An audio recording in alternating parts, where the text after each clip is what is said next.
कल हम सब ने 11 करी थी तो हम 12 को परोसे देते हैं, इसलिए मैंने आज कढ़ी चावल बनाए थे। इसमें कंपल्सरी होता है चावल बनाना। इसके साथ मैंने बनाया था हलवा। पहले तो 2 परोसे दिए और फिर 2-3 जनी मंदिर के आगे बैठी तो मम्मी जी उनके लिए प्लेट में लगा के ले गए थे। उन्होंने बड़े चाव से कढ़ी चावल खाए और फिर मैं और अथर चले गए थे मंदिर। हम दोनों ने पूजा करी, घर पे आए और खाना वाना खा के रेस्ट किया। इतने में आ गए थे हमारे बुआ जी। सबसे पहले तो इन्होंने लड्डू गोपाल जी को राखी बांधी और फिर हमारा नंबर आया। पहले पापा जी को राखी बांधी, मिठाई खिलाई और अथर्व काफी दिनों से एक्साइटेड हो रहा था राखी के फंक्शन के लिए। वो इतनी ध्यान से देख रहा था कि क्या क्या चल रहा है। फिर आया उसका नंबर, उसने तिलक करवाया और राखी बंधवाई। उसको मिली थी आज लाइट वाली राखी जो उसको चाहिए थी और ये सारी एक्साइटमेंट उस लाइट वाली राखी के लिए ही थी। फिर इसको मिला एक बड़ा सा रसगुल्ले का डब्बा और फिर आया मम्मी जी का नंबर और उनके बाद आया मेरा नंबर। जिस दिन अच्छी साड़ी पहन के तैयार होकर रहते हैं उस दिन घर पे कोई भी नहीं आता है। जिस दिन पागल से बन के रहते हैं उसी दिन पक्का कोई आता है। आज प्रदोष का व्रत था इसलिए मैं मंदिर नहीं गई थी। मुझे मंदिर शाम को जाना था इसलिए मैंने सूट पहन लिया था।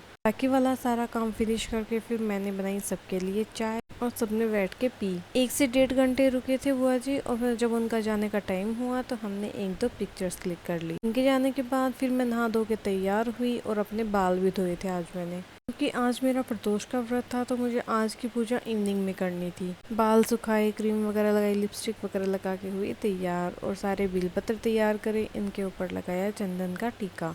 और मंदिर जाने से पहले मैं अपना सारा सामान चेक कर लेती हूँ कि सारे डब्बियों में सारा सामान तो है ना। मैंने कुछ बेलपत्र लिए थे और धतूरे के फूल लिए थे। खुद को तिलक घर से ही करके चली जाती हूँ क्योंकि ये डब्बी नीचे नीचे चली जाती है तो फिर वहाँ पे सारा सामान निकाल के तिलक करा नहीं जाता है। फिर मैं गई मंदिर और सबसे पहले मैंने जल चढ़ाया, उसके बाद बेलपत्र चढ़ाए और उसके बाद एक एक करके जो भी सारी चीज़ें चढ़ानी होती है वो चढ़ाई।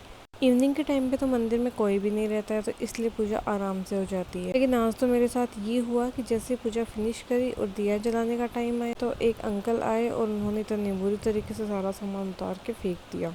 वाली चीज़ ना मुझे बिल्कुल भी अच्छी नहीं लगती। को जल चढ़ाना है, आप जल इसके ऊपर भी अच्छी तरीके से चढ़ा सकते हैं। खैर ये सब छोड़िए, फिर मैं घर पे आई और मैंने खाना बनाने की तैयारी। 2-3 मैश्ड आलू लिए और 2-3 ब्रेड ली। ब्रेड को अच्छे से गिला करके मैश कर लिया आलू के साथ। उस पर नमक, मिर्ची और सब कुछ डाल दिया था। पहले मैंने हाथ से बनाने का ट्राई किया था बट हाथ से ये बन नहीं रहा था तो मैंने एक पॉलीथीन ली, उसमें घी लगाया, उसी पॉलीथीन में पूरा मसाला भर लिया और कुरकुरे की शेप में इनको फ्राई कर दिए। ये क्रिस्पी क्रिस्पी बहुत अच्छे बने थे। ये मैंने अथर्व के लिए बनाया था और इसमें जीरा, अजवाइन ये सब कुछ भी नहीं डाला था क्योंकि वो ये सब नहीं खाता है। तो इसी के साथ आज के ब्लॉग को यहीं एंड करते हैं। कल मिलती हूँ नए दिन और नए ब्लॉग के साथ। तब तक के लिए आप सभी को बाय बाय। कमेंट करके बताइएगा आपको मेरा ये वाला ब्लॉग कैसा लगा।